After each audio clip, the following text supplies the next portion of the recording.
Hi everyone. Today is September 19th, 2018, and there was a spectacular price movement in a stock today by the name of Tilray, a Canadian marijuana company.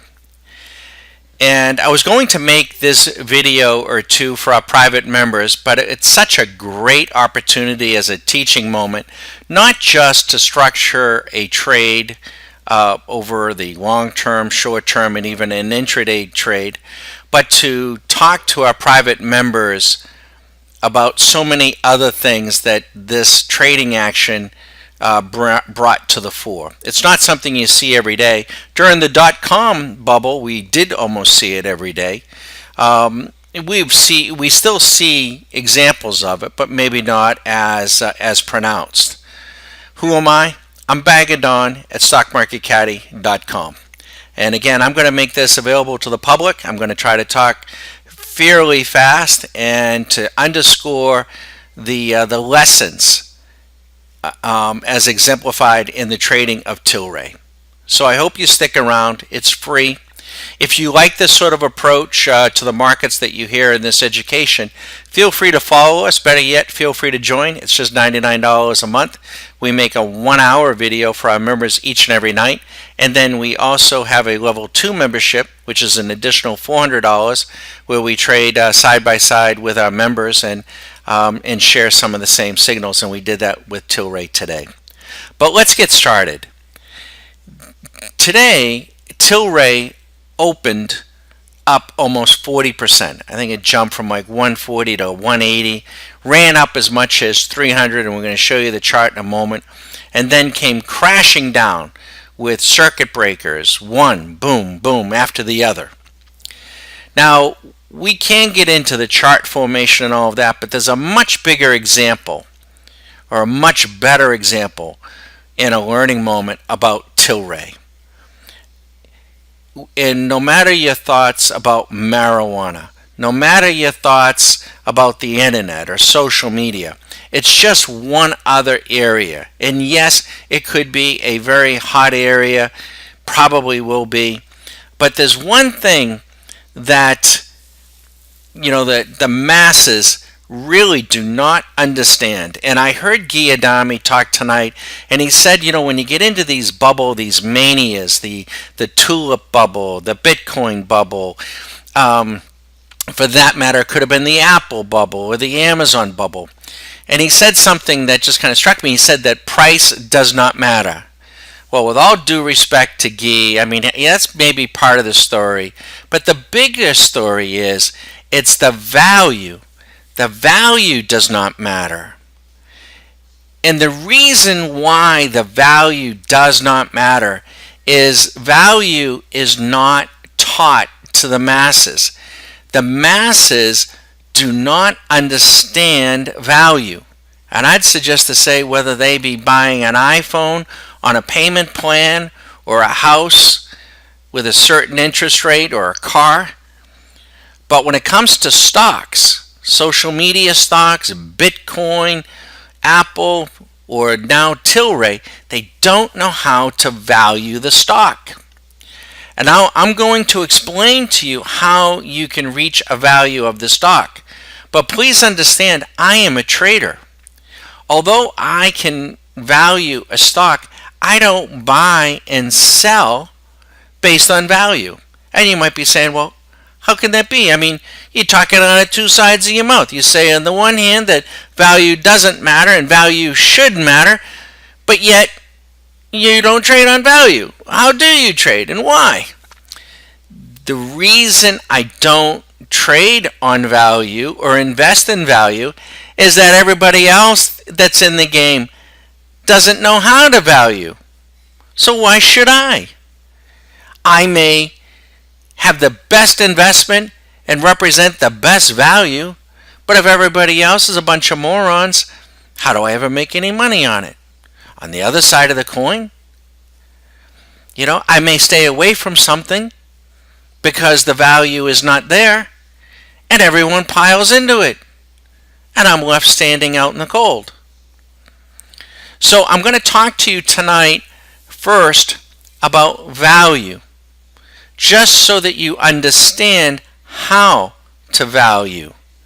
But I don't suggest, I really don't, I don't suggest anyone invest or trade on value, because you know what?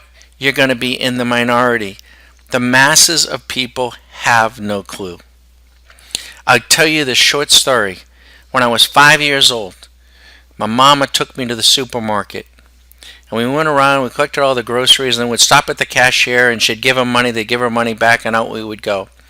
After doing this for a bunch of times, I finally said, you know, Mama, why are we stopping at the cashier? She goes, what do you mean? I said, you give them money, they give you money back? I don't understand. Why do we have to stop there? Why can't we just pick up the groceries and go? And she said, little Don, what you need to understand is that I'm giving them money, but a dollar bill, a quarter, a dime, a nickel, a penny, and she was showing me in the car, has different value. I said, value? I don't understand. And she said, well, you can try to describe it to me. But in the end, I probably must have had that puzzled look on, like my dog when he goes out on the grass and doesn't know where to take his poop. Had that kind of frown on.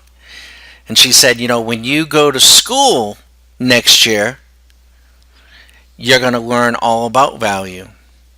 Well, the truth of the matter is, I never did, and I went to college. And there are people today that are doctors, professors, politicians, very successful people, people who have bought and sold stocks very, very successfully and have big, big investments. And you know something? They don't understand how to value. So I'm going to show you. But understand, in the next video, I'm going to show you how we traded Tilray and how we trade day in and day out, because value really doesn't matter. So when you look at Tilray, first thing you need to understand is Tilray has 78 million shares outstanding. 78 million. When Tilray went public, it went public in July at $17 a share. So we multiply 17 or 58 times 17. That would have given a market capitalization of $986 million. That would be the market capitalization of Tilray when it went public at 17. Now, what was important to understand is, and this is a dynamic that you need to know, but of the 78 million shares outstanding, that doesn't mean that all these shares are available to trade on each given day.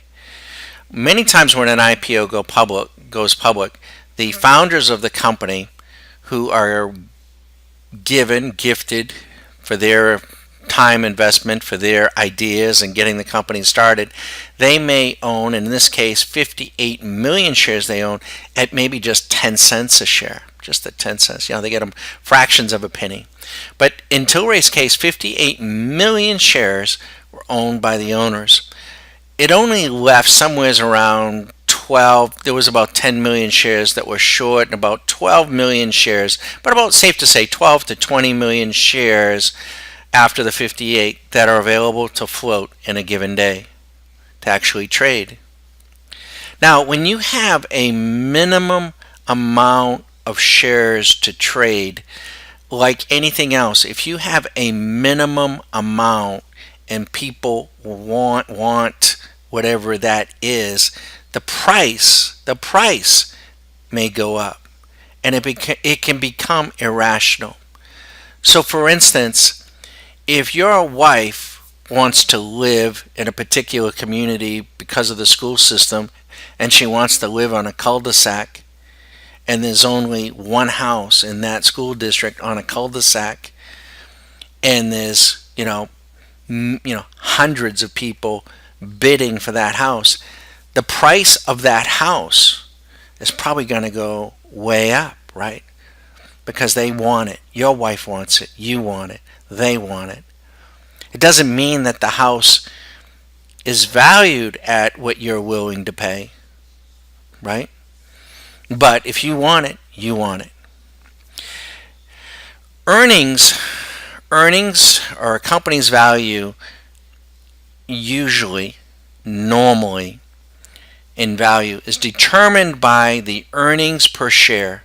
You take the earnings of the company and divide it by the shares outstanding. So I told you that Tilray had a market cap of $968 million. That was just the price of the stock times the shares outstanding, because it went public at 17. Now, if I told you in round numbers that Tilray had $78 million in earnings, now what are earnings? Earnings are revenue minus expenses are earnings. And if Tilray had $78 million in earnings, the earnings per share would be $1. And if Tilray went public at $17 a share and her earnings were $1, she would be trading at a price to earnings multiple of 17. 17 times 1, right? Now, in general terms, many people think that, for a stock, 15, 16 times earnings is not bad in general. But sometimes earnings can run, and that's the problem, earnings can run, just crazy, can be crazy low and crazy high. And that's why I say that earnings really don't matter. But most people don't even bother with this. They just want something that's going up. But I wanted to take a moment to explain to you earnings. Now let's forget about Tilray. Let's say that you were interested in buying a Subway store, a Subway. And that person was asking you, he wanted to sell you the Subway store, and he wanted you to pay $17 a share. Now let's think about that. If he had earnings in this Subway store, let's knock it down. Let's not do share. Let's just say he's got earnings of $100,000 a year. Would you be willing to buy that Subway store at 17 times earnings? 17 times 100,000 would be what? 1.7 million. Would you pay someone $1.7 million for that business for earnings of 100,000? Maybe you would. Maybe you wouldn't. Some people will only pay, 2 times. Okay, but that's in essence what you would be doing. Now, the issue with Tilray, when she went public, she had no earnings. She had a market cap of $786 billion, but she had no earnings. She had revenue of $24 million, but her expenses far exceeded her revenue, so she has no earnings. Now, Tilray opened at 17. Today, it hit a price of $300 a share. The market cap would be 300 times 78 million. Folks, that is in the billions of dollars. That would be like paying $100 million. I don't have it exact. That'd be like paying $100 million for a Subway store that earns 100,000. Why would anybody do that? The only reason somebody would do that is with the expectation that there's some other sucker out there, the greater fool theory. Well, I could buy it here, but I could flip it and I'll sell it to some other fool. Now, that's fine, and we do that every day. And that's what, we'll show you the trade in the next video if you want to see it.